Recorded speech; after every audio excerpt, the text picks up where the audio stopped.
The pressure on, I remember bringing nothing home. Make a little just to make it known. Steady, ready, better watch your tone. When I was 5'7", I was breaking. I had to 5'7", now I want the chrome. 9/11, I was in my zone. Lose the argument or lose your dome. Keep cool, ain't no running up. Damn, now I'm coming up. They coming against me, you dumb or what? You drawn, you done enough. They told me don't rush it, just wait my time. Paying attention, I see the signs. Coming right to me like Amazon. No time for distractions, I'm on the grind. Little shorty, your ticket, she know she fine. Got a couple of so never mind. They throwing the shade cause they know I shine. Reason I'm going in overtime. You stuck in your ways, you keep fantasizing. I just go get it, don't think about it. Don't make it an issue, it ain't a problem. Not too much talking, just organizing. One Westward, no way around it. Heavy, so you know I'm grounded. Too sturdy, I'm well-rounded. Tunnel vision, I don't see a challenge. Get admitted, I'm killing it. Case closed, I don't need a gavel. Know you hate it, don't even matter. New page, still the same time. People might, but just never forget that I do not. Always have that fresh in your mind. That I feel absolutely nothing for your pain and your problem. Because I know that all of your pain and problems are a test to make you stronger. I live in a world where we coincide. If you're not ready to stay inside, you drowning away, you gonna ride. You stick to the end, you get glorified. Seeing if you're gonna step up into what's world, you stick to the end, you get glorified. Let's make it official, I'm one of them. One of the greatest, there's no exempt. It took me a minute to figure it out. I was struggling, and it made a man. I shuffled the deck and I played my hand. Just give me a reason to put them on you. Didn't believe that I had me a vision. Should I believe that you niggas loyal? We giving up game, they fumbling plays. I'm tired of talking, I'm wiped out. Before that we started, they tapped out. I jumped in my duffel and blacked out. What you witnessing is elevation. Glory road to my destination. The haters, it's a celebration. And I put that on my reputation. When the fall, this a demonstration. Get sick and I know they hate it. One Westward every season. Hot boy, this dedication. I'm giving game, I don't need favors. Go against it, you won't see the danger. You ain't family, you a damn stranger. I'll beat your ass, I don't need a baby. I don't got time for excuses. I'm plotting on making the killer. I'm getting the feeling, they know that I'm coming, I'm running. Let's get to the business. I'm still playing my post. Taking the rim like diesel. Don't run with too many people. I don't feel none of us equal. None of us equal. And there are some brothers and sisters that know that so much, they would never leave you. They would never abandon you. Since you have to stay alive here, they'll stay alive with you. I live in a world where we coincide. If you're not ready to stay inside, you drowning away, you gonna ride. You stick to the end, you get glorified. You stick to the end, you get glorified. They're one West. They're one West. They're one West. They're one West. They're one West. They're one West. They're one West. They're one West.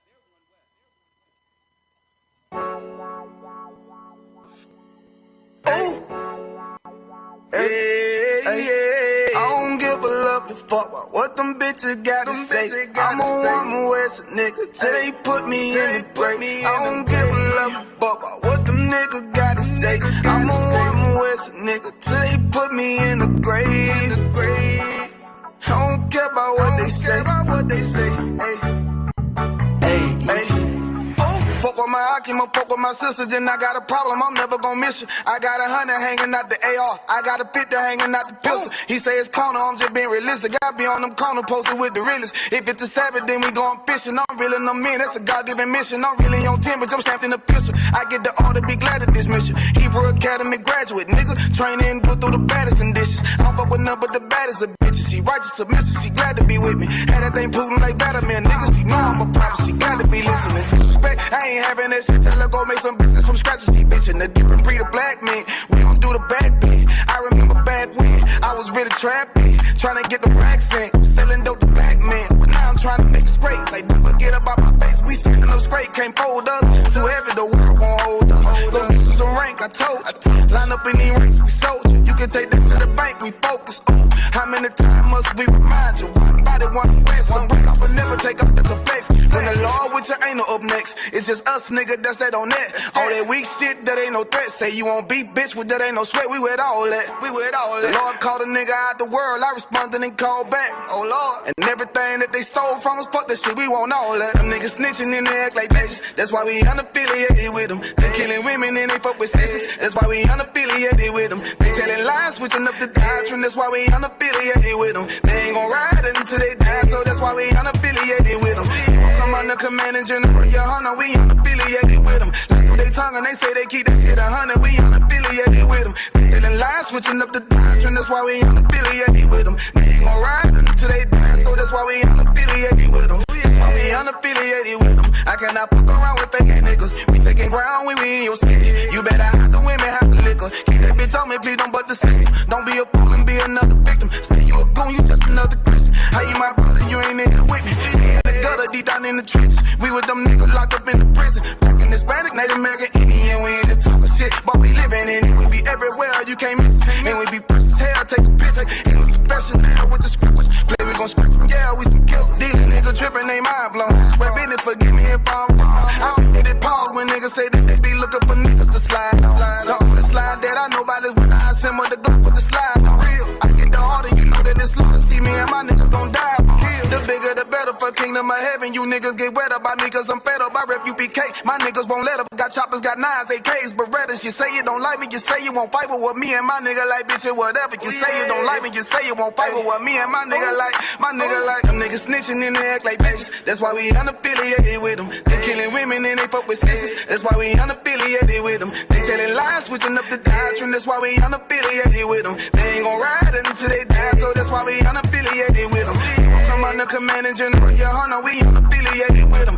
Like they tongue and they say they keep that shit 100, we unaffiliated with them. They telling lies, switching up the doctrine. That's why we unaffiliated with them. They ain't gon' ride until they die, so that's why we unaffiliated with them. Yeah. See, they always ask us like, why y'all don't fuck with such and such?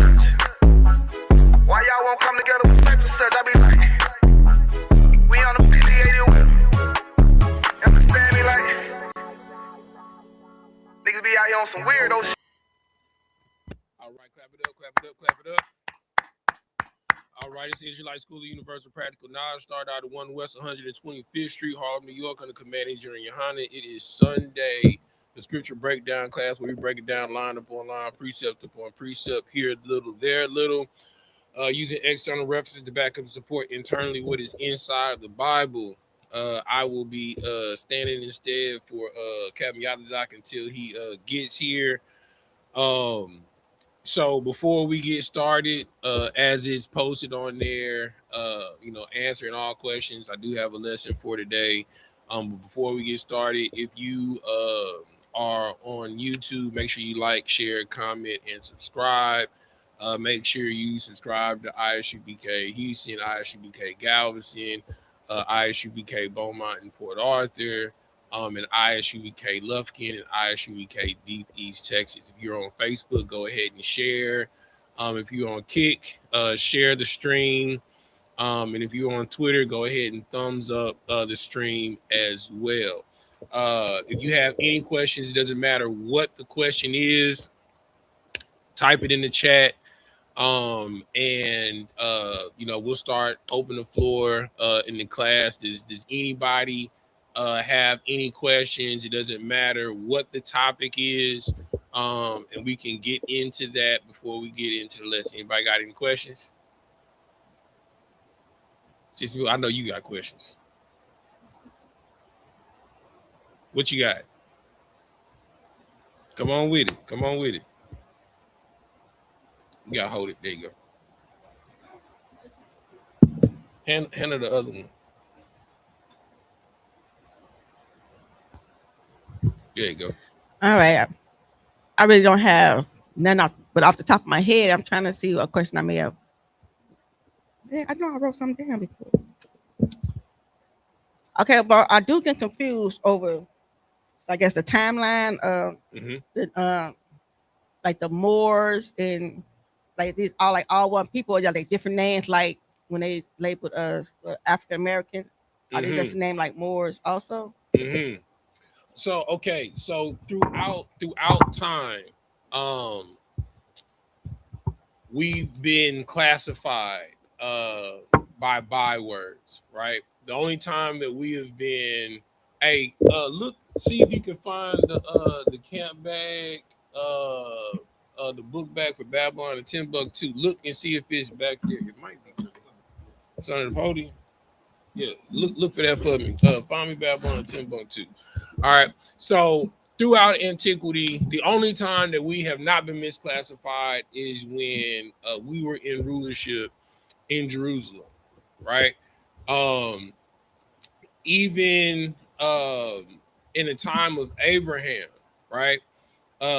They called him a Hebrew, and in Hebrew is Ibri, right? Ibri is Eber, right? Eber is Abraham's like great grandfather, right? And that name just means sojourner or a person that travels or journeyman. Basically, that's what they called him because we were living amongst the Canaanites, right? What was the known land of or the nation of Israel in antiquity was the land of Canaan, right? So amongst the Canaanites during that time, during the Phoenician era, we were called Ibri, all right, Ibriites, right, which is Hebrew, right?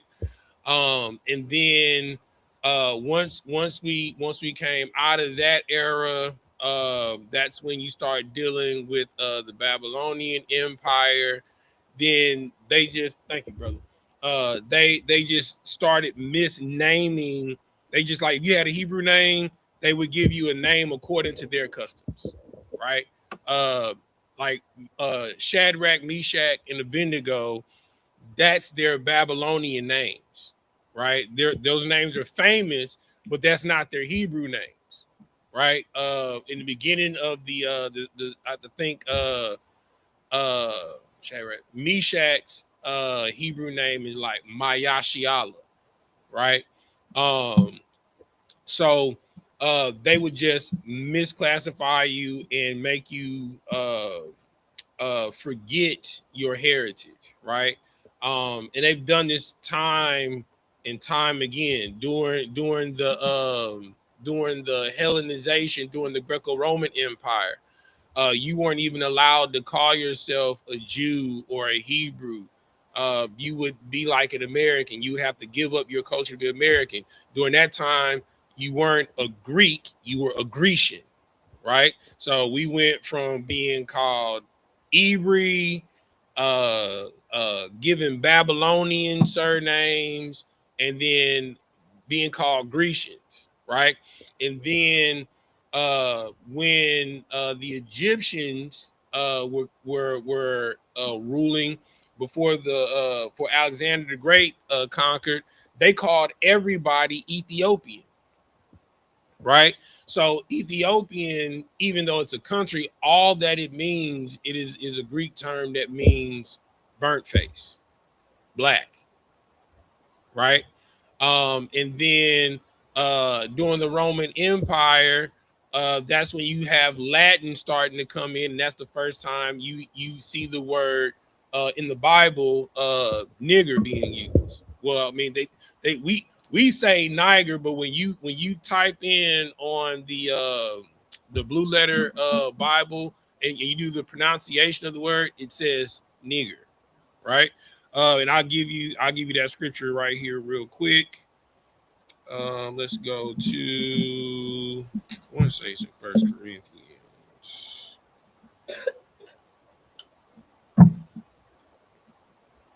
Oh, it's in Acts. Go to Acts chapter 13, verse 1. Right? In the book of Acts, let me know when you get there. The book of Acts, chapter 13 and 1. All right. So it reads, now there were in the church that was at Antioch certain prophets and teachers, as Barnabas and Simeon, that was called nigger, right? And Lucian and Cyrene and Manaen, which had been brought up with Herod the Tetrarch and Saul. Now, when you go into the etymology of the word Niger and nigger, it's G3526, right? And it's Latin in origin. It simply means black, right? So these country bumpkin white people, when they came over here, you know, they don't know how to pronounce Latin correctly, so they added the extra G to it. Nigger, nigger, nigger. Right. You know what I'm saying? And then now get into the meat of your question, right? So after the Greco-Roman Empire, the fall of the Roman Empire, you had a break off of such, right? So we fled into different parts of the land, right? And more or Mauritian, right, is another Latin word. It just means black, right? Which is another byword, right? And this is during the time of the Dark Ages, right? The Dark Ages is the last time we ruled. Quinaz, if you could, because I'm gonna call on you to read for me, brother, until the rest of them get here. And that was during, give you the time period. Let's see, Dark Ages. Time period. Okay, so the Dark Ages is roughly the 5th century. Like I said, the fall of the Roman Empire in 47-6 BCE or BC. I'm sorry, CE or AD, right? So, you know, of course, CE is Common Era or AD after the death of Christ, right? All the way to around 1000 AD or 1000 CE, right? So during that time, that is when Latin was the dominant language. Latin, Aramaic, uh, those were the predominant. And I mean, of course, you know, you start having developments of Portuguese and things of that nature, derivatives of it. So all of these words are different bywords throughout time, simply describing dark-skinned people. Anybody could be classified as a Moor. I don't want you to think that it was something that was synonymous only to Israelites. It wasn't. If you were a Canaanite, you were a Moor. If you were Ethiopian, you were a Moor. If you were a Libyan, you were a Moor. If you were an Arab, you can still, they called them Arabs then, but if you were a dark Arab, they would call you a Moor, or a mulatto, you know what I'm saying? A Mauritian. So these are all bywords used throughout time to describe black people, right? So it's not synonymous with Israel, right?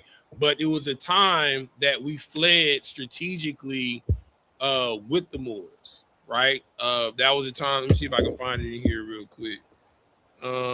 First Islamic Revolution. See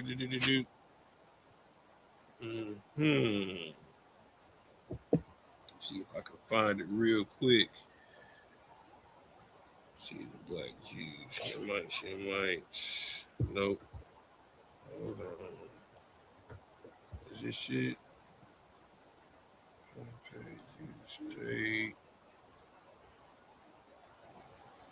Okay, right here. This is page 84 in Babylon to Timbuktu, right?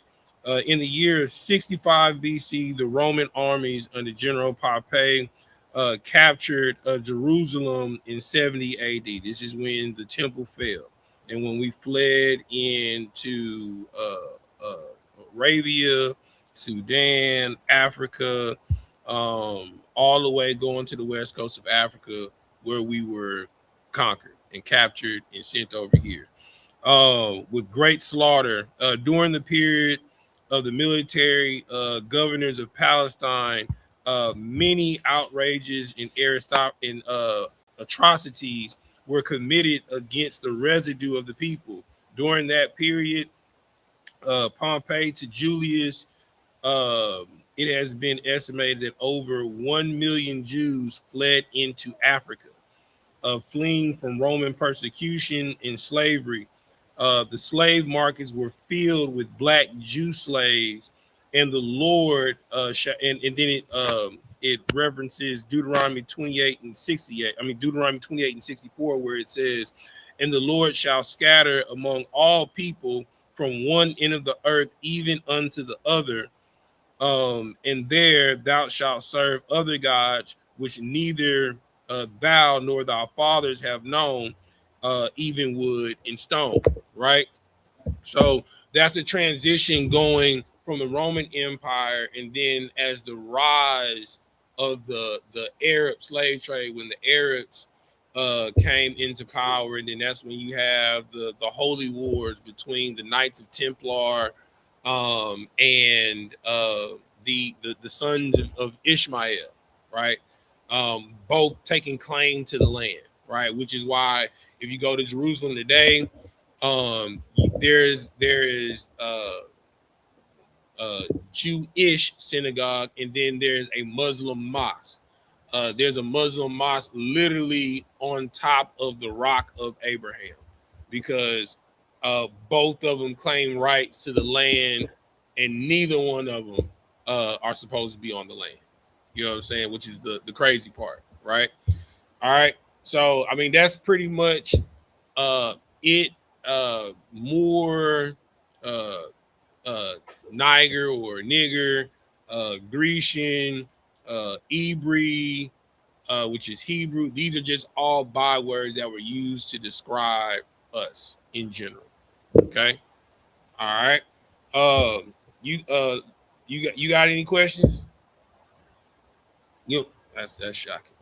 All right, come on, Quinaz. All right, let's hop into this lesson, man. Come, all right, sir. Let me get all right, so in light of what's going on with ICE, ICE isn't necessarily the biggest danger in our community. The biggest danger within our community in this situation is going on with our Hispanic brethren are ourselves, right? I've come across a lot of videos and propaganda that I've seen of people in the black community saying that this is not our fight, right? Black people should sit this one out, that we should stand down, right?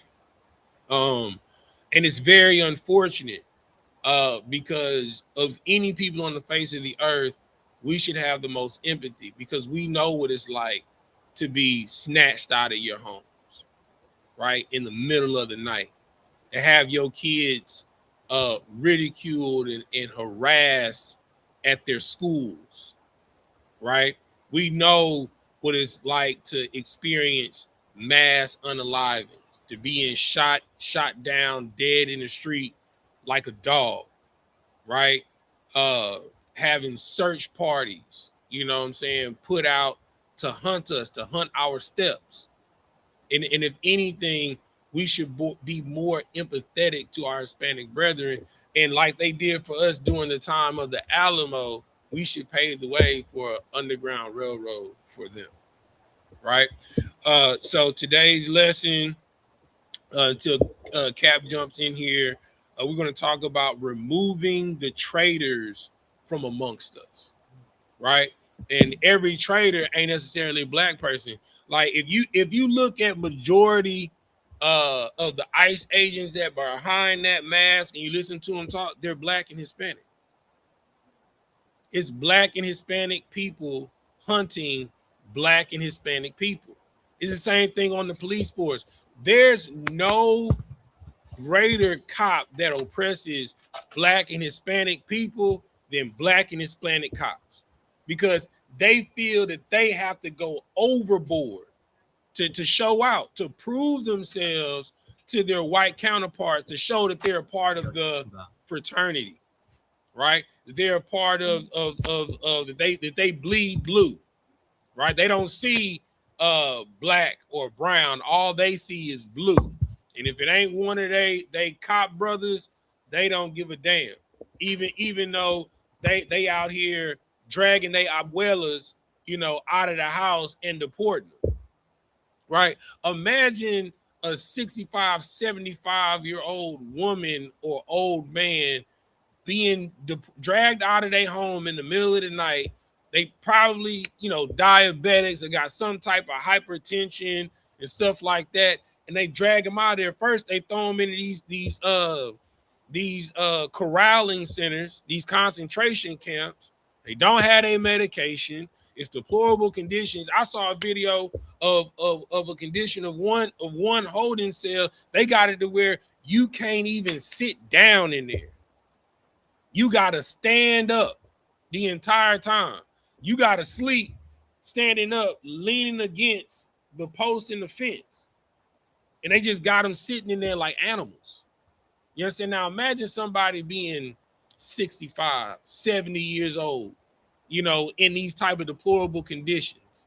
And we already know how unsanitary jails and prisons are. It is easy for you to get some type of bacteria infection, a cold, sinus infection, staph infection, you know, not to mention, you know, the SAing that's going on, right? But you would say that this isn't our fight. How dare you? That's disgusting. You understand? All right. Give me this first scripture. Give me Romans 16 and 17. Let me go there with you. Come on, sir. The book of Romans.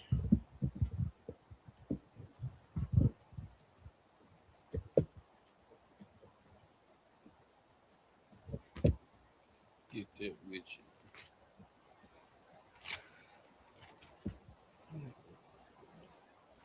Romans 16. We're gonna start at 17. So you can see where what I'm saying is coming from, right? This has been a situation that's been going on in the Black and Hispanic community for an extremely long time. It's always been traitors amongst us that want to go along with the aristocracy to receive power, to receive rulership, to receive some type of reward in this kingdom, instead of letting this kingdom fall so we can start from scratch and build our own kingdom. You know, I say it all the time. We are ODing on convenience, right? It's the same thing when Moses delivered the children of Israel out into the wilderness from Pharaoh. They said, did you bring us out of Egypt to die? Right? Because they fantasizing over the flesh pots. I mean, if you know what a flesh pot is, it's like Mongolian barbecue. You know, they had a little coals and stuff like that, and you sear your meat on there, season it, and you eating it. They ODing on the convenience of a buffet, right? But you're so detached from the process of producing your own food. If you knew you had to go out there and murder a bull, you think differently about how you just, oh yeah, I'm about to eat like 3 steaks. You know what I'm saying? You know what you getting from this animal, right? You know, you go out there, you go to Wingstop. Hey, I want 20 flats. Well, that's 10 birds, bro. You gotta unalive 10 birds to get 20 flats. Like, when you put that in perspective and you understand like the pride or the arrogance, right, of your greed. Chicken isn't enough, right? All I want is wings. You know what I'm saying? And I want the wingettes. I don't want the flappy part with all the grist on it. I just want the wingette. You know, I want all flats, you know, and I want 20 of them. So they got to go out here and murder 20 birds just to give you one part, instead of you appreciating the sacrifice of the animal, right? That's the mindset that we have, right? That's the mindset that we have towards one another. Oh, it's all about Judah. Nah, it's all about Manasseh. Nah, it's all about Issachar. You know what I'm saying? To have the audacity to have in your mind to F the other 11 tribes. What? That is disgusting, right? And that's what the scripture is talking about. Let's get to it. Romans 16 and 17. Come on, sir. This is the book of Romans, chapter 16, verse 17. Mm-hmm. Now I beseech you, brethren, mark them which cause divisions and offenses contrary to the doctrine which ye have learned, and avoid them. Brother, read that one more time. Khan. Now I beseech you, brethren, mark them which cause divisions and offenses, contrary to the doctrine which ye have learned, and Right. avoid them. Because I mean, if we're all supposed to be Christians, followers of Christ, you know, Christians would teach you that God loves everybody. It don't look like ISIS is loving our Northern Kingdom brothers. It don't look like they showing the love of Christ. Look like they showing the love of Julius Caesar. Like they showing the love of Alexander the Great. The scripture says to mark those that cause division amongst you and to avoid them at all costs. You have to fight for your right to. Ready, sir? All right, come on. Yes, sir. All right. I need a phone charger. My phone dead. All right, shalom. Y'all should a thumb. What's going on, everybody? So like it for my tardiness. Anybody got any questions in the room? Any questions on the chat? The white man is falling to rise no more. And there's something that you need to remember with all this going on. As you see all this going on in the media and you get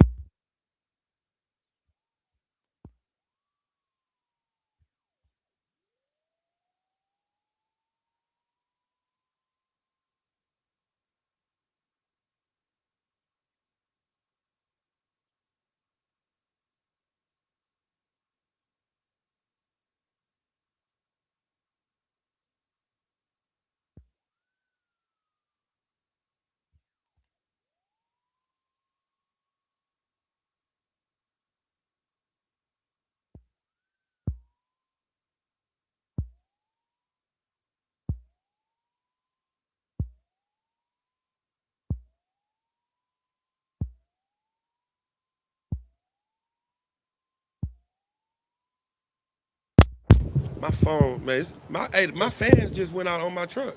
Wow. My AC off. So now I probably got to get my fans fixed because it seems like my truck about to start running hot. All right, you should be good now, sir. We back live? Come on. We never lost live, we just lost audio. Damn. All right. If you could put a 1 in the chat, if you can hear, put a 1 in the chat. Oh, you say it's back on. We good. Good to go. What is this a good plug? Nah, man, I got a real phone. Give me a Type C. Type C me. What I was saying, listen, with everything that you see going on, man, the white man is falling, right? And this shouldn't make you nervous. This shouldn't make you nervous at all. It should actually get you excited. And I see so many brothers and sisters right now as we get closer and closer to that second. Can you plug this up for me, Baba Kushal? I'm trying to be a half ass. As we get closer and closer to the thing that we all want to see, the line between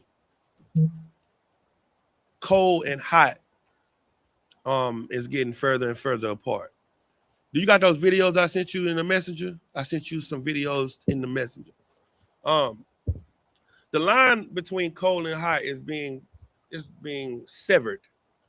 There was always a line of cold and hot that was kind of close to each other, and the lukewarm was in the middle. So everybody kind of look alike. The people that's cold, they standing close to the lukewarm people, and the lukewarm people are standing close to the hot people. So now it looks like everyone is still together. Well, God is exposing these people are serious. And the people that are lukewarm, they're not even here anymore because they either have to choose a side between being serious or not serious at all.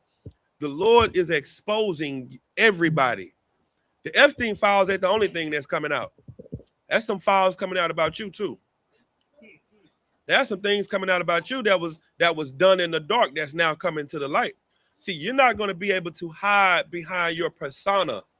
And that's what the world has been hiding behind for so long, a persona. The Christian church has been hiding behind the persona of righteousness, the Holy Spirit and God and prosperity. Now you're starting to see that prosperity is pimping.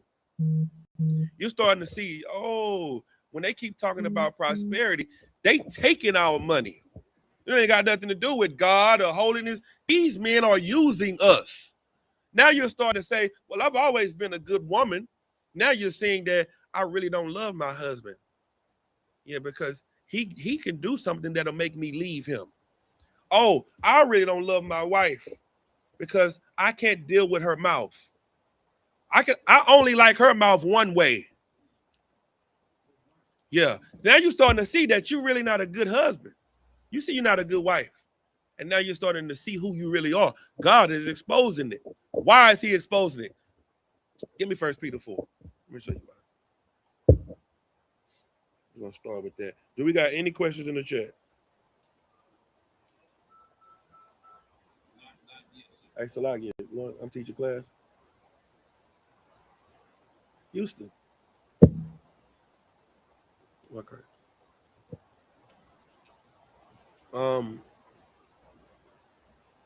Yeah, we get first Peter. Start at 4:16.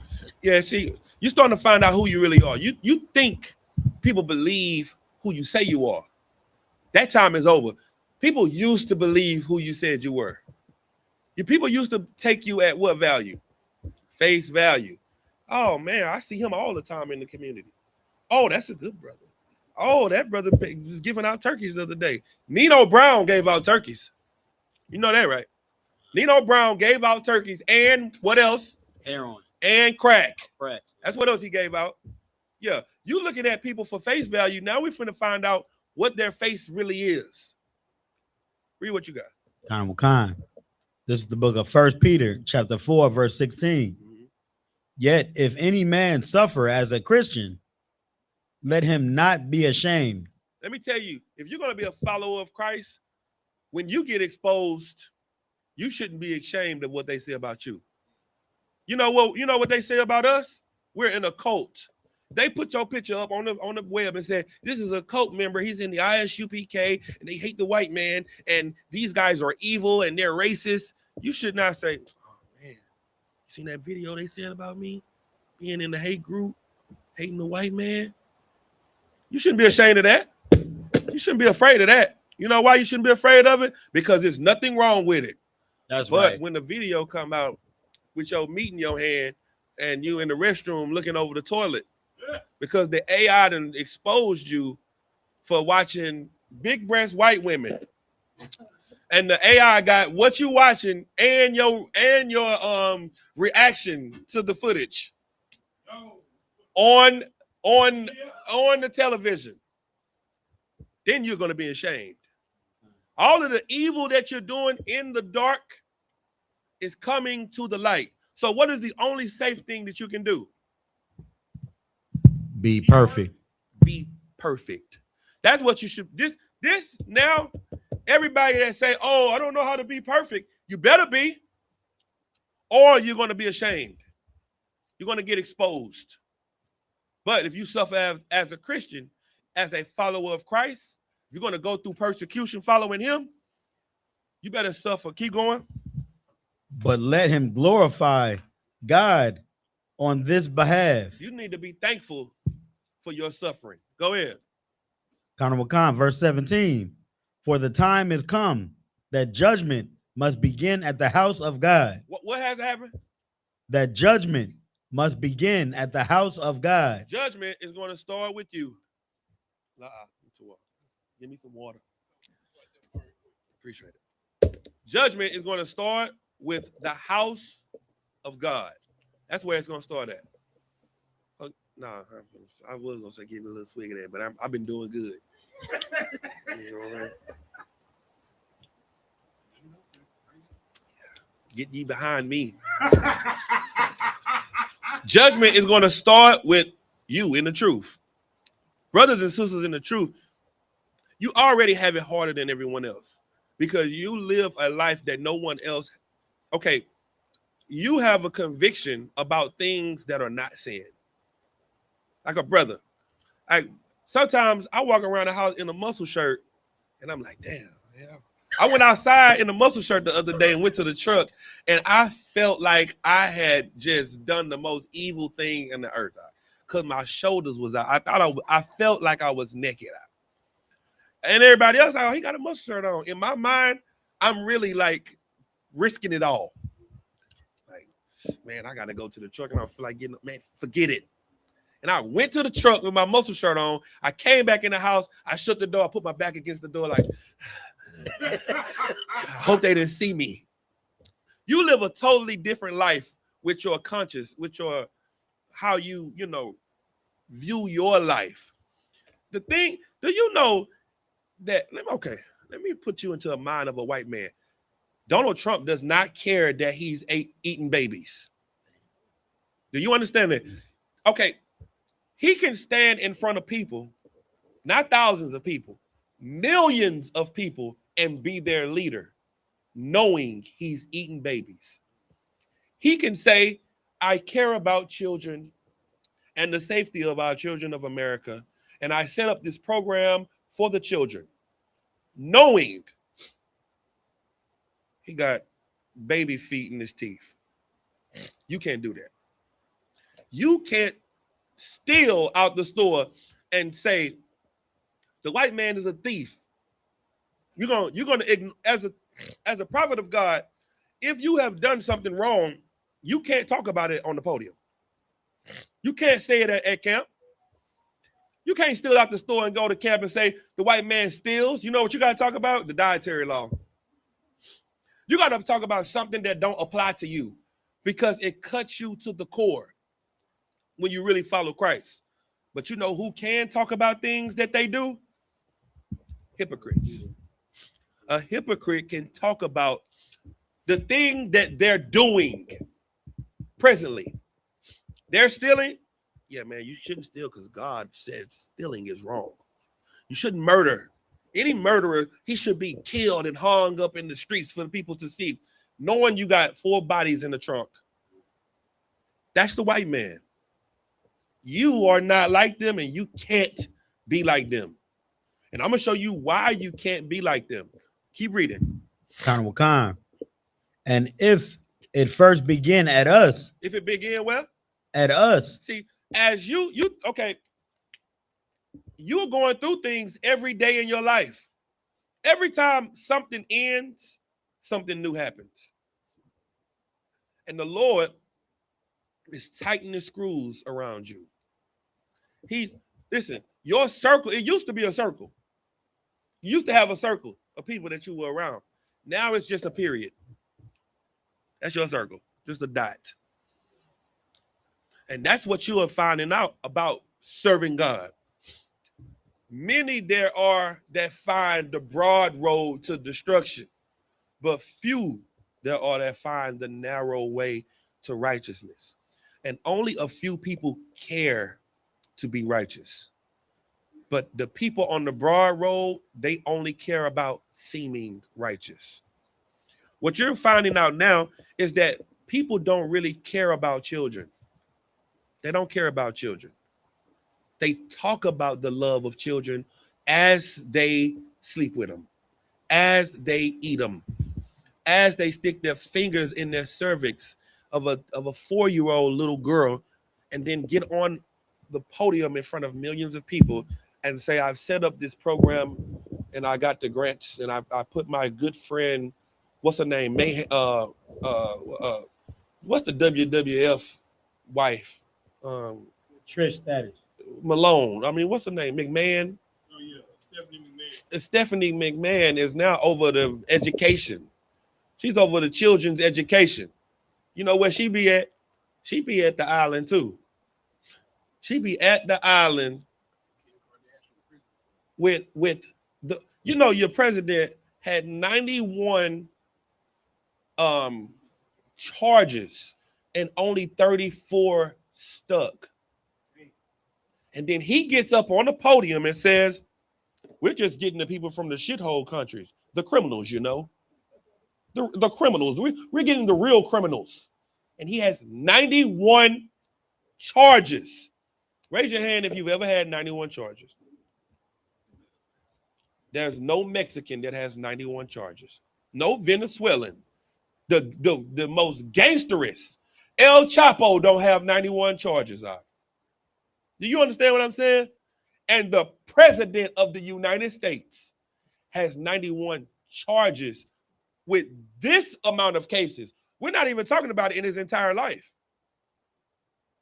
Somebody, just for shits and giggles, Google how many charges has Donald Trump had in his lifetime.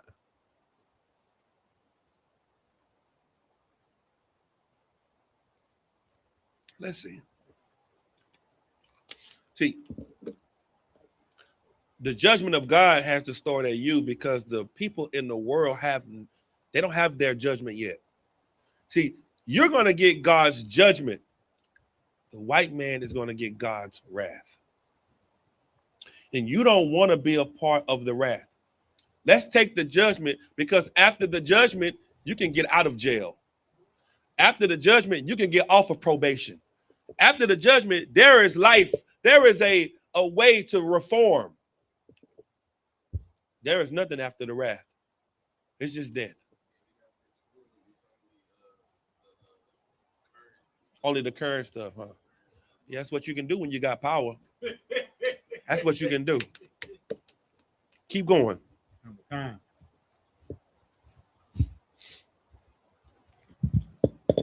And if it first begin at us, what shall the end be of them that obey not the gospel of God? If we're going through what we're going through, if God put us in captivity for 400 years twice, in Egypt and in America, and we've been in captivity under all nations for 12 years here, 40 years here, 60 years here, 25 years here. We've been a servant to every nation. If he did that to the ones he loved, to his babies, his heart, his world, then imagine what he would do to those that he don't give a damn about, to those that he calls spittle. Keep going. Verse 18. And if the righteous scarcely be saved. If the what?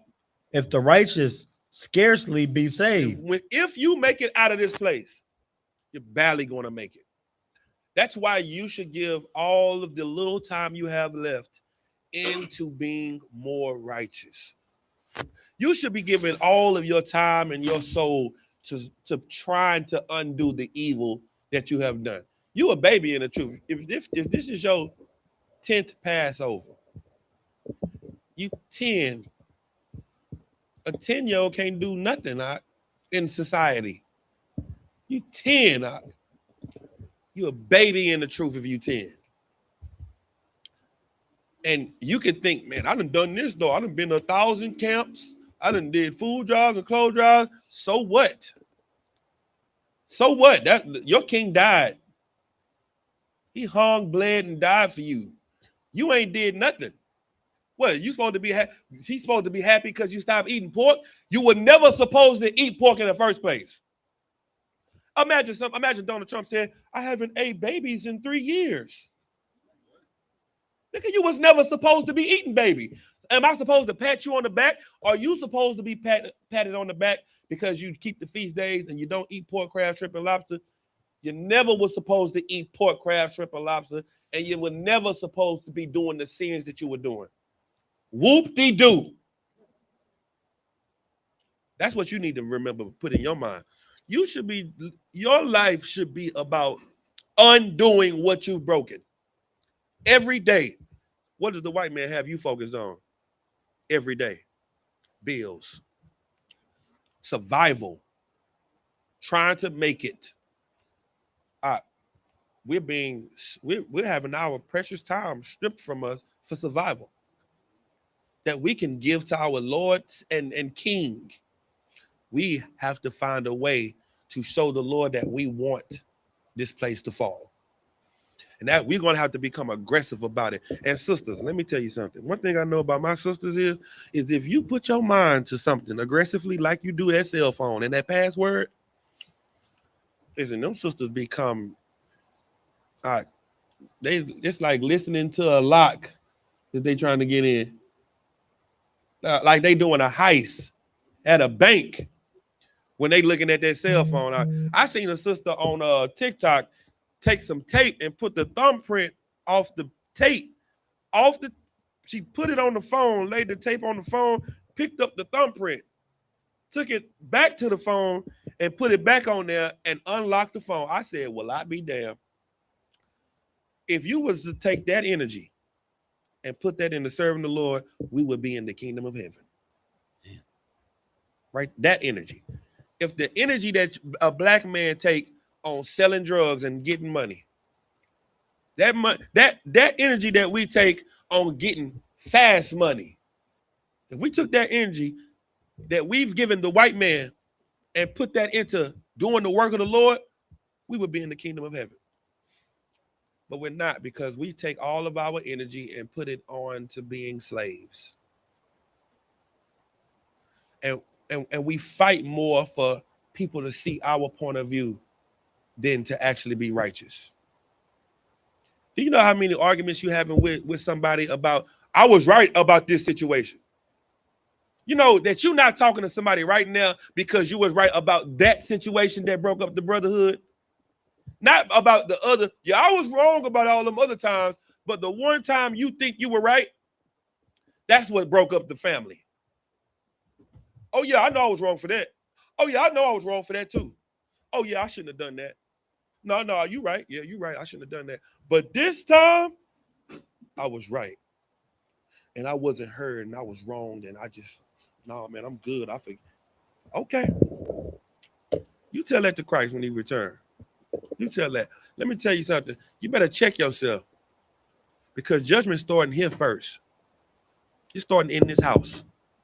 And you better get your mind right, because you don't have a lot of time to keep procrastinating and fraternizing. Keep going. Kind of what kind? Go ahead. I had a two-part question, if I could, kind of on what you're saying. Like, how does somebody fight to keep the Lord's spirit? Like, they, like brothers that's been doing the work and been zealous, but how do they fight to keep the spirit? Because like the Lord could take his spirit from anybody. And then two, how do you identify when when your spirit is dwindling? Okay, how do you fight? Okay, first of all, selflessness is the key to all of this. Our own satisfaction, right? When things become about everyone else, then that is the way you fight. Because now if my life becomes about serving the Lord, then I don't care that I want to do this. I make my will God's will. That's why Christ was so beloved by the Most High, because he made his entire life about serving the Most High. So much so that he was given the nickname the Word of God, meaning he followed everything to the T, to the dot, to the jot, the tittle of every letter. He made his life about it. You think Christ didn't see that ass that was walking up the street? You know, we all come back. No, that's the same ass that was here 2,000 years ago. You think that was the ass that made you fall. Christ saw it too. And that's what makes him such a righteous man, because he suffered the same temptation that you suffer. He was just better, right? So the thing that you're going to have to do is lock in on thy will be done. That's what you got to lock in on. Now this is not about me. I'm mad at my wife. I was right. So what? You hungry? Let's go eat. Let's go do this. Everybody good? But this argument is not the end of it. This thing, I mean, hey, that's all good. But what's next? You understand? That's what you have to do. Now, what was the second question? Hold on, let him finish the second question. How do you recognize when you're starting to lose? When you start fighting for you. When you fighting for you, you losing. Because then what I do, this how I keep myself in line with staying focused. When I feel myself fighting too hard for something, I just tell on myself. I say, hey, Salakia General, yeah, this happened and this happened and this and this and that. And then the general, because he's not in it and he's not fighting for this position that I'm fighting for the remote control. You had the remote control 4 days out the week. Damn, can I just watch this? Hey, is there more than one TV in the house? I'm like, damn, there's 3 other TVs upstairs.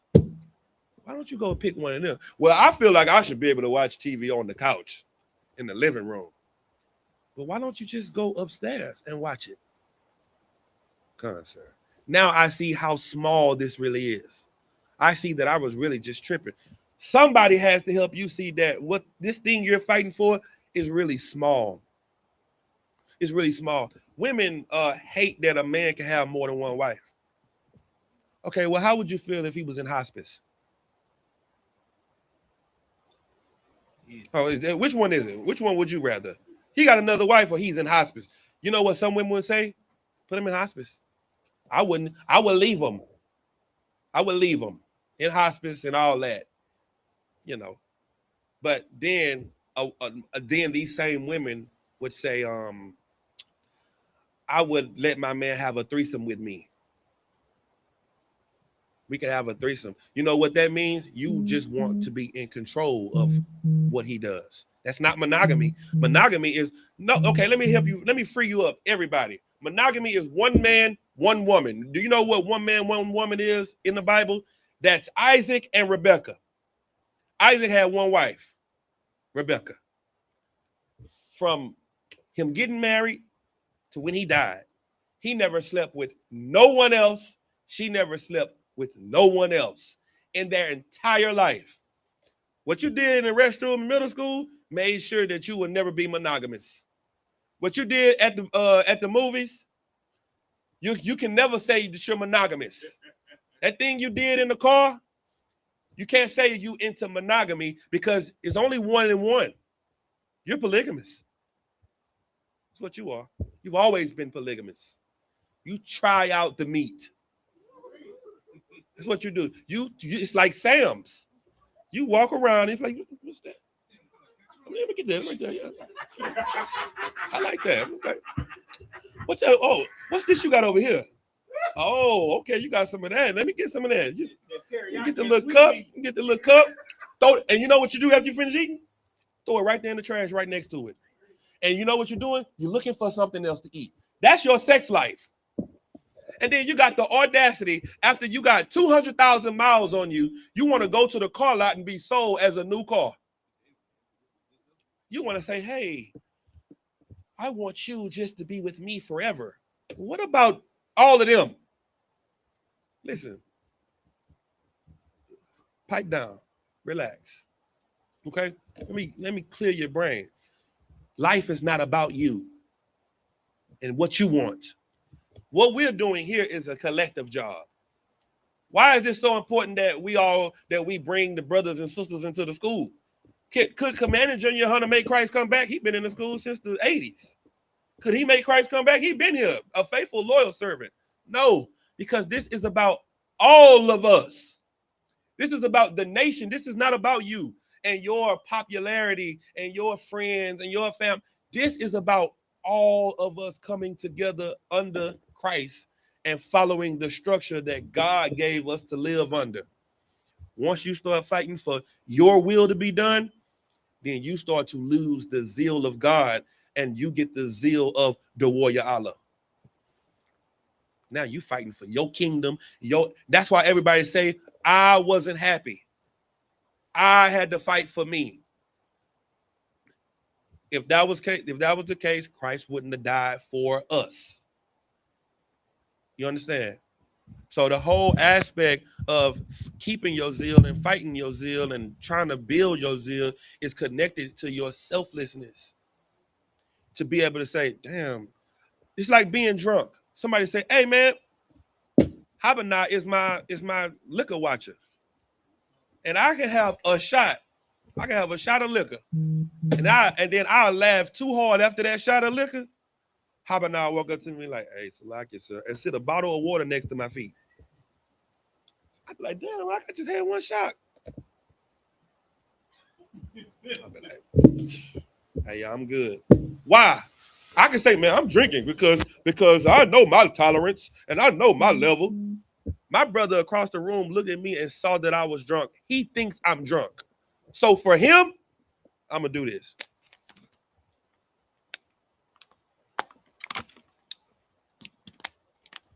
I'm good, I'm going to get permission from him. Yeah, you good, sir. All right, most high Christ. Pull me up for my brother. But when my life becomes about me and my happiness, then I offend everybody else around me. That's when you lose God's zeal, the spirit of the Lord. You lose the Lord being with you because now it's not God's will that's being done. It's your will. Go ahead, sir. I know. Go ahead.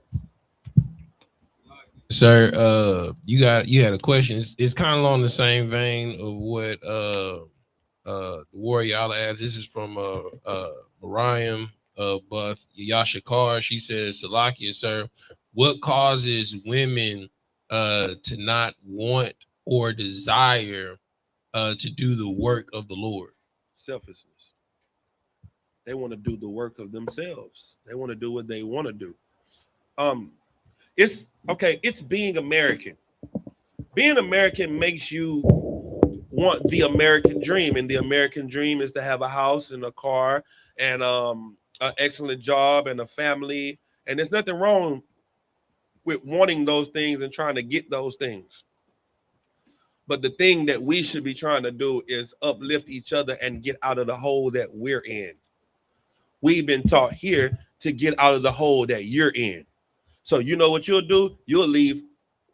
I don't know the situation with Glorilla, so I wouldn't try to compare the two. But because this is a public thing happening, it would seem to people in the world that don't know her family, you know, what's happening with her family in the past, because I heard her sister tried to kill her when they was 15. You know what I mean? But for the way it looks like she got out the hole and looked and said, y'all get out, I got out. And that's what a lot of people do. You see what I'm saying? What our job is to do is to stuff the hole with dirt so that everybody can start standing on something higher than the hole we were in. You get out of the hole and now you start throwing dirt back in the hole. So now you can start patting the dirt down and standing on it and coming out of the hole. Instead of looking back in the hole and saying, y'all niggas still in the hole? Y'all got to do what I did. Y'all got to find y'all way out. That's what happens more so with blacks and Hispanics. Hispanics, I can't really say that because Hispanics come to the U.S. to send money back to Mexico.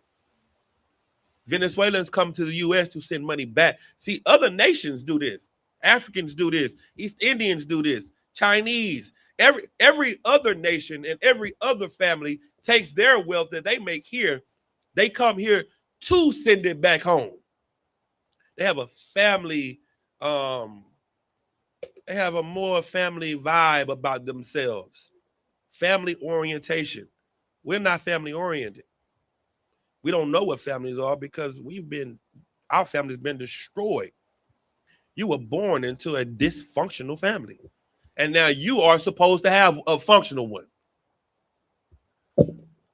So ask the question again.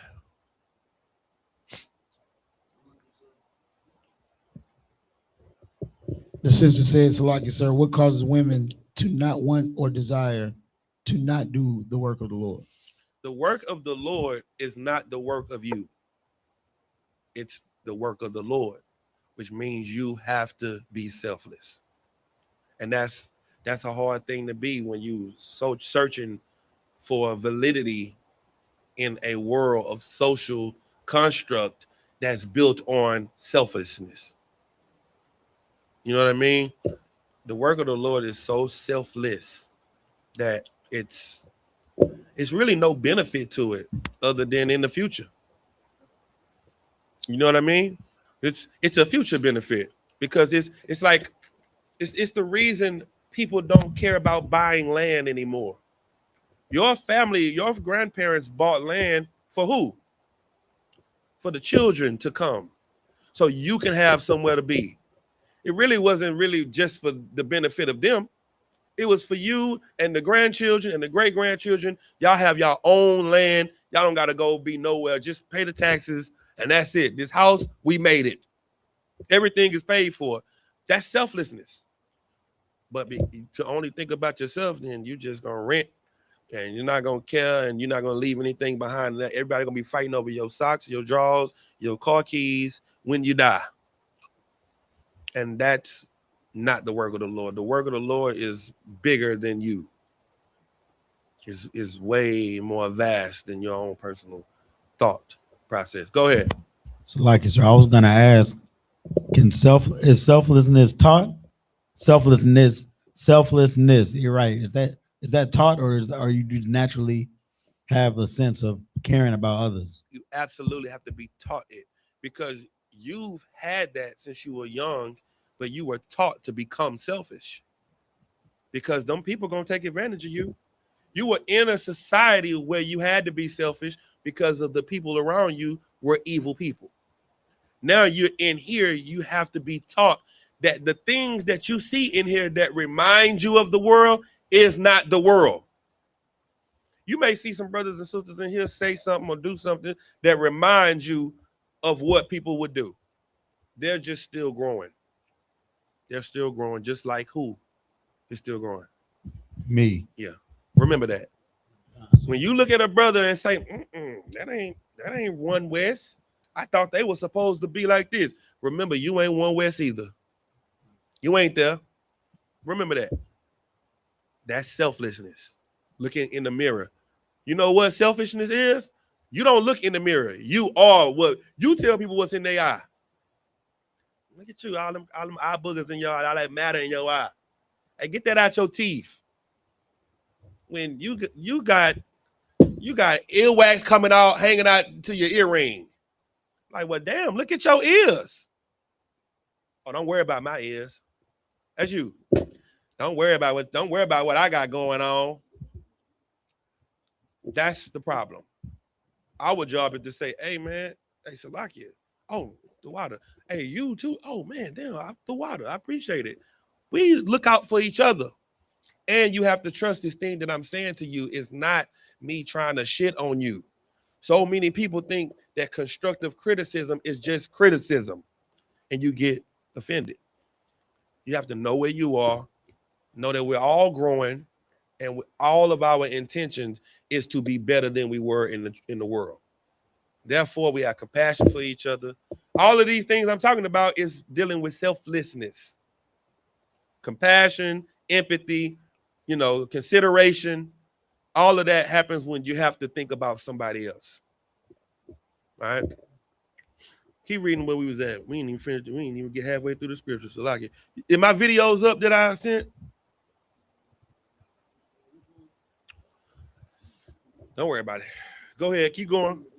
They there? All right, go ahead. Khan. We're at the end of 17, sir. Mm-hmm. And if it first begin at us, what shall the end be of them that obey not the gospel of God? Keep going. Verse 18. And if the righteous scarcely be saved, where shall the ungodly and the sinner appear? Keep going. Verse 19. Wherefore, let them that suffer according to the will of God commit the keeping of their souls to him in well-doing. When you go through the hardship that you go through, don't become a sinner. Don't let that be the thing that pushes you back into the world. Man, life is just too hard right now, man. Where my cigarettes, man? That's not the excuse. The stress that you got right now is not to push you back. It's to push you through. It's to push you forward, push you out of it. Now, that stress is not an excuse to be weak. It's an excuse to be stronger. That's what he's saying. Keep going. Khan. As unto a faithful creator. As unto what? A faithful creator. You're going to be righteous unto a faithful creator. All right. Now, let me tell you something that you have to remember. For so long, we've been taught being black is the bad thing. Like, oh, it's because you're black. Oh, you can't get that job? Oh, it's because I'm black. oh, you know, I can't really do this. I'm not educated enough because I'm black. You've been raised to believe that everyone is better than you.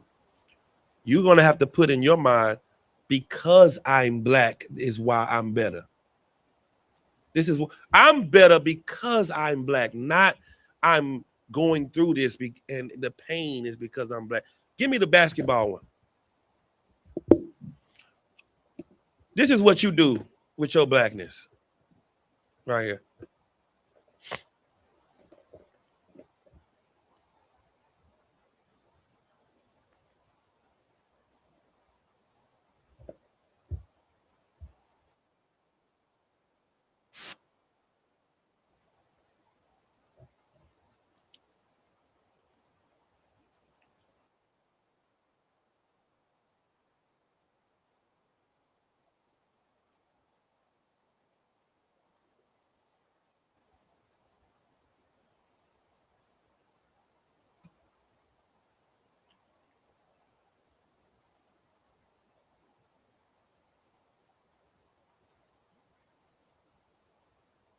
Is it on the screen?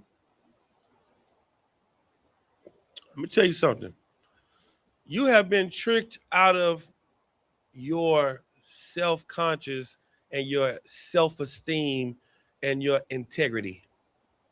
Because white people have told you, made you feel so bad about being black, being proud of being black. You know, growing up, there was always black people instilling in us that black was beautiful. Black is beautiful. Black is bold. Black, like, it was like, I remember growing up, you know, with just, we was just the most little pro-black kids in the world. We had speeches about, you know, Martin Luther King speeches and all that, because what they were instilling into us was to be proud of being black. Now, where do you hear that at now? Your kids ain't bringing home no speeches about being black. They are shamed for being black. And being shamed for being black or Hispanic is the thing that turn your life to crime. It takes away the integrity and the esteem that makes you want to be more than just black. But if you saw black as a good thing, you would say, yeah, I can run NASA. I can run the Space Force and I can run all of that. It would make you build your own NASA. You would look at NASA like, NASA ain't gonna have nothing on Bassa. You know what I'm saying? NASA ain't, and you're gonna name your own space. You're gonna have your own planes. You're gonna say, man, we ain't flying Southwest. You know what I'm saying? We flying Soul Plane. You know what I mean? And the Soul Plane is gonna be way better than the Southwest, because you're gonna put your spirit into it. That's that movie they made. They made it funny, but that's exactly what it'll be like. It'll be live performances on the plane if a black man had his way. He'll find a way to put a stage on there and be like, this flight is going to have live performances by Beyonce. And you're going to be buying tickets just to be on the flight concert, because a black man made it and he's going to put his spirit in it. Remember, a white man has no spirit. He has no soul. He's the devil the Bible speaks of. Remember that. You got the video? Go ahead. Salakia, sir. This is Kasala UPK. Salakia, sir, if I may, can I ask a general question? How does one fight through having a prideful spirit or demon? And can one help someone to fight through it, and how, if so? Well, the first thing is, you don't need to be trying to help nobody fight nothing. Because you only got two hands and you're going to need both of them to defend yourself. When you're on an airplane, the first thing they tell you is, when the breathing thing come down, put it on your face first. First thing you're going to try to do is put it on your child's face. You can't help your child breathe if you can't breathe. You got to have your seatbelt on, your face mask, so now you can help someone else. You can't be a help to anyone when you're in just a worse of a condition as they are in. You got my video? I need this video because this is going to crystallize how you are made to look at yourself and how you have to look at yourself.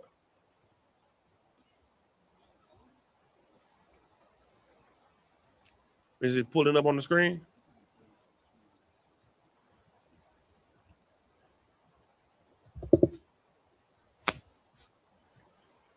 Let's get this video up real quick. So I can bear with us 1 second. Yeah, share that tab. Put that right there. Pull that on the screen.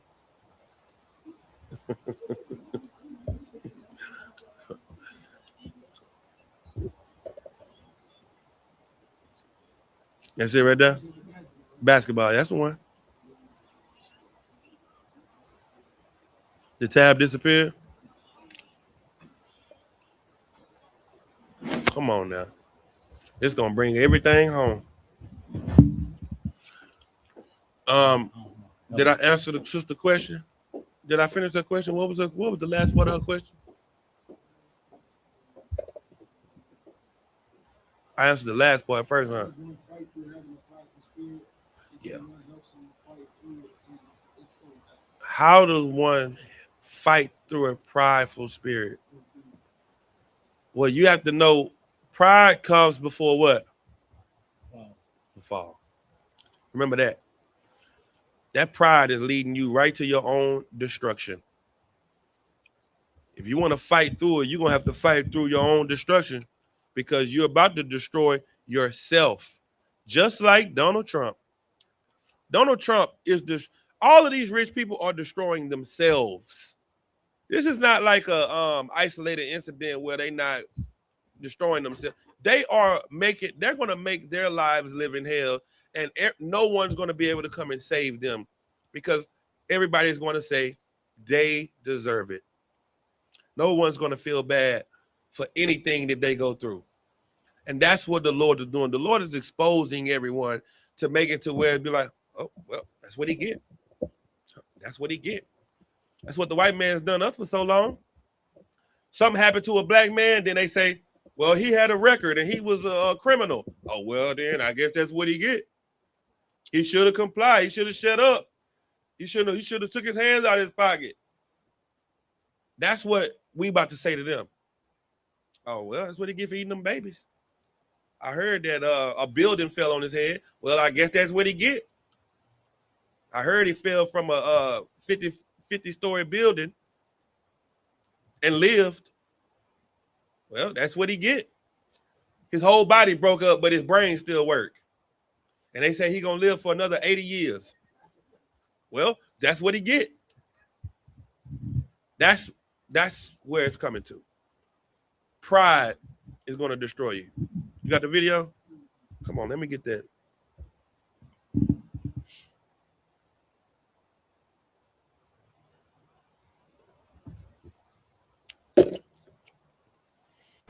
As long as y'all are out there on the floor, you're going to score more points than them.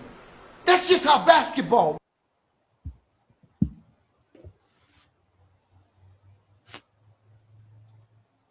got to see this right here. Works. I'm going to let you take it back. Houston. That goddamn slow crap shit out. Drives my motherfucking patience. Come on, man. You got to go back. Go. You can't slide it back?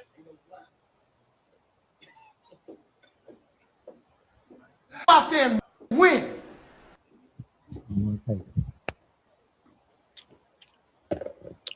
My God.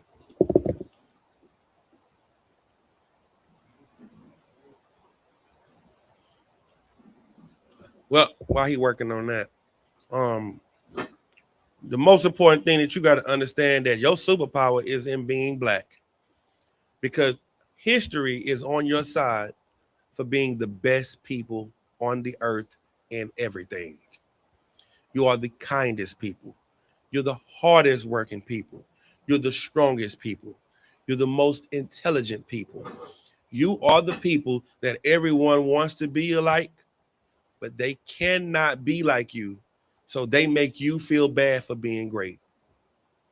That's your life. Your life is you have been convinced that your greatness is a curse when your greatness is a blessing. It has been a curse for so long because you have been evil, but you're not going to be evil anymore. You ready? Come on now.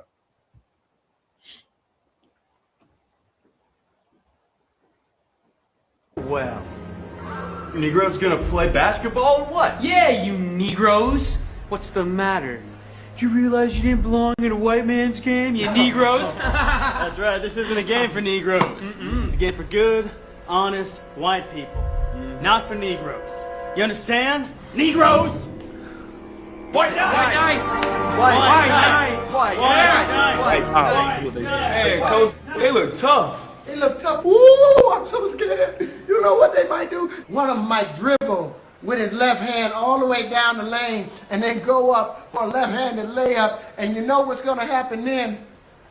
Your black ass is going to swat that shit, jump over his cracker ass, and dunk in his goddamn face. How many fucking times do I have to tell you?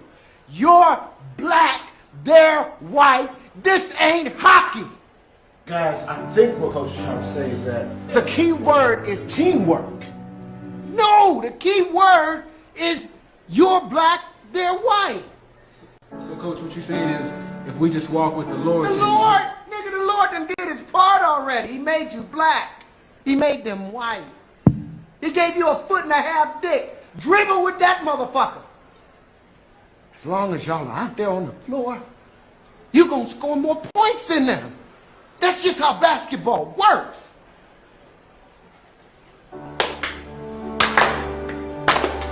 Cut that goddamn slow clap shit out. Tries my motherfucking patience. Go out there and win. let's go. This shot's one more.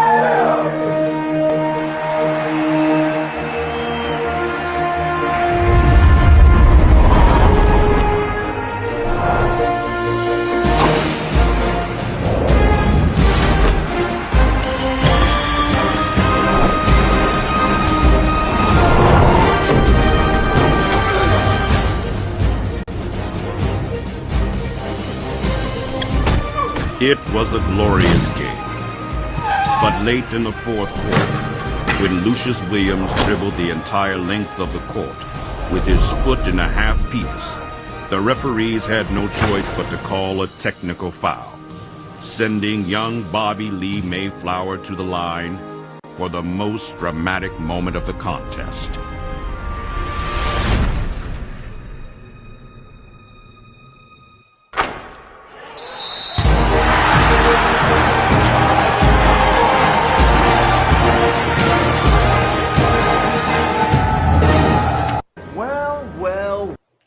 That's you.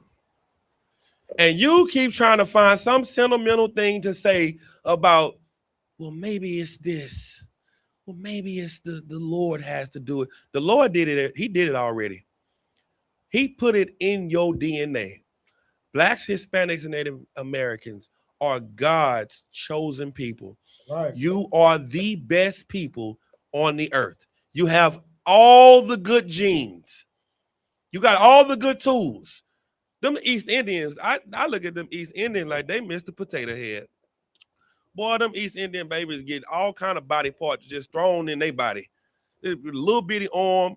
They get a big hand, little foot. They just get thrown together like just leftover parts. The Lord gave you everything, all the great genes out, from the head to the toe. You are the best people on the earth, the most beautiful people on this earth. You don't ever have to be ashamed of who you are.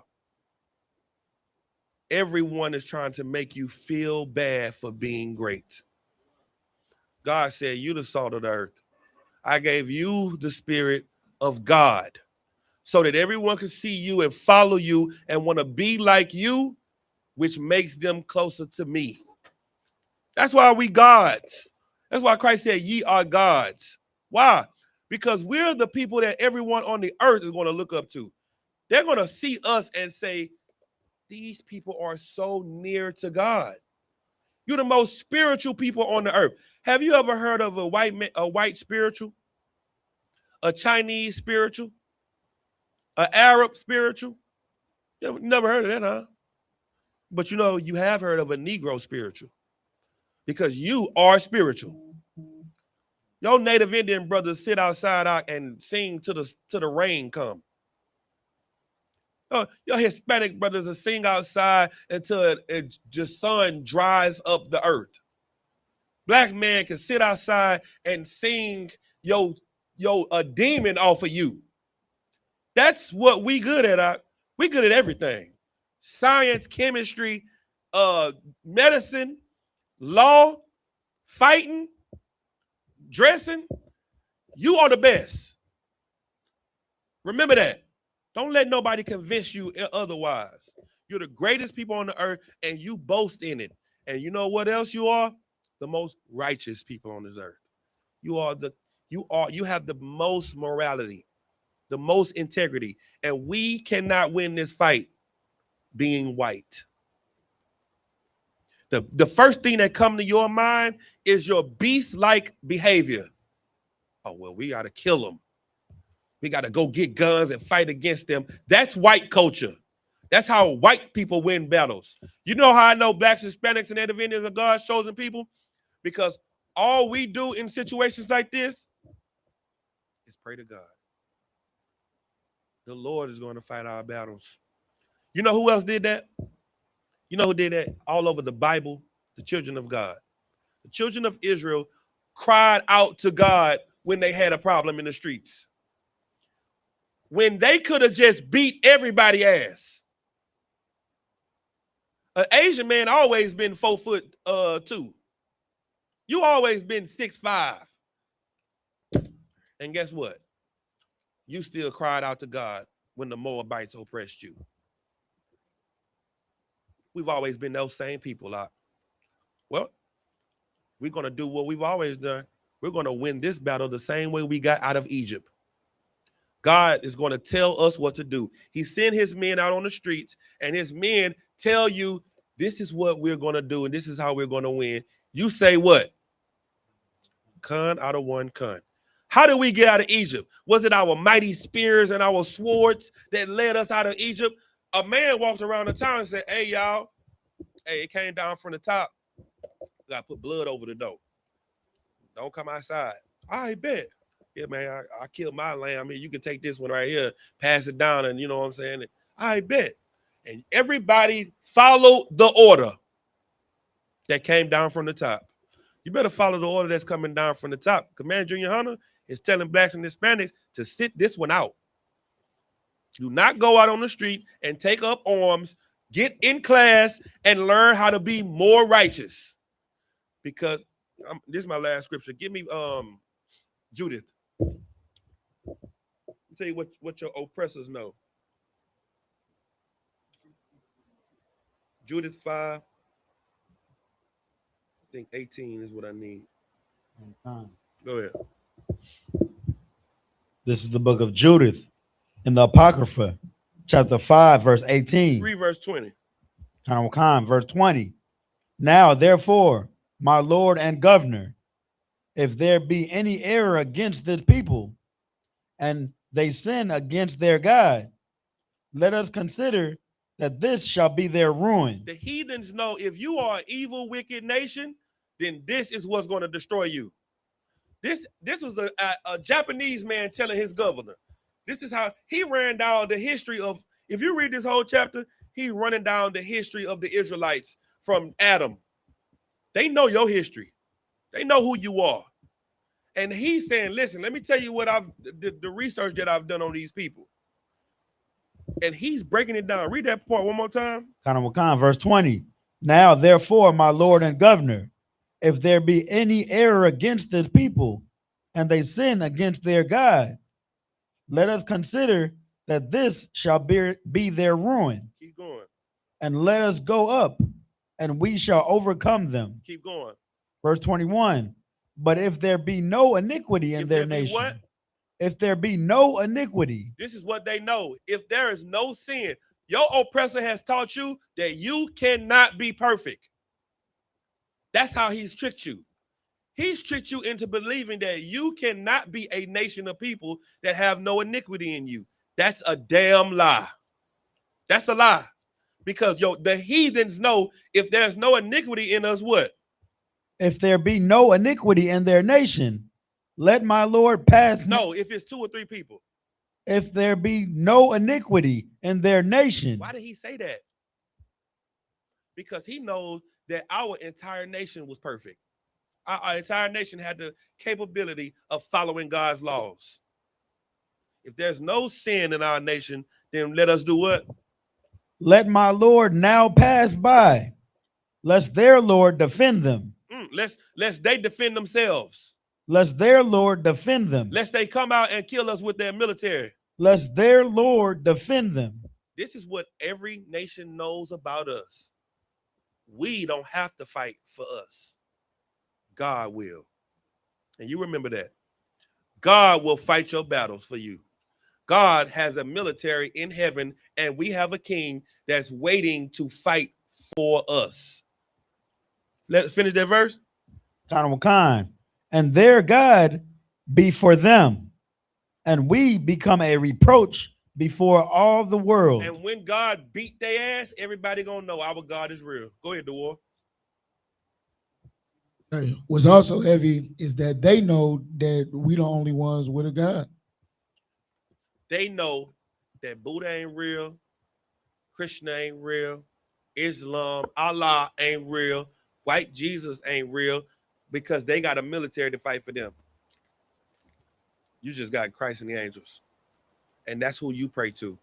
Well, now your prayers have to be coupled by righteousness in order for us to win. You understand? Any more questions?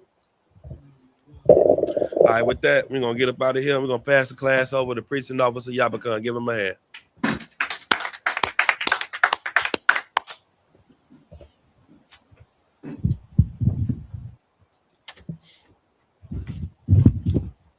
I.S.U.P.K. security announcements. We are the I.S.U.P.K. started out on 1 West, 125th Street, Harlem, New York. Rule for new brother and sister. When a new brother or sister comes into the school, they are off limits for 6 months. They are to be saluted only. They are here to shed themselves of the world. If they need transportation, the teacher will arrange it.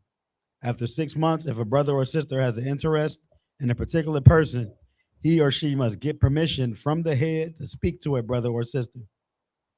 There is another 6 months in which the brother and sister will court each other. After this 6-month period, the brother and sister will get permission from the head to marry.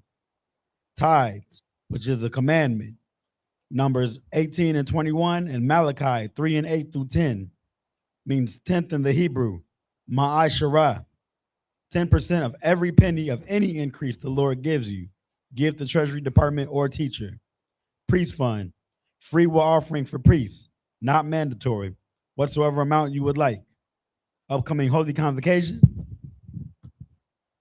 Purim, 14th day and the 15th day of the 12th month, Monday, March 2nd, and Tuesday, March 3rd, 2026, can be found in the book of Esther, chapter 9, verse 20 through 31.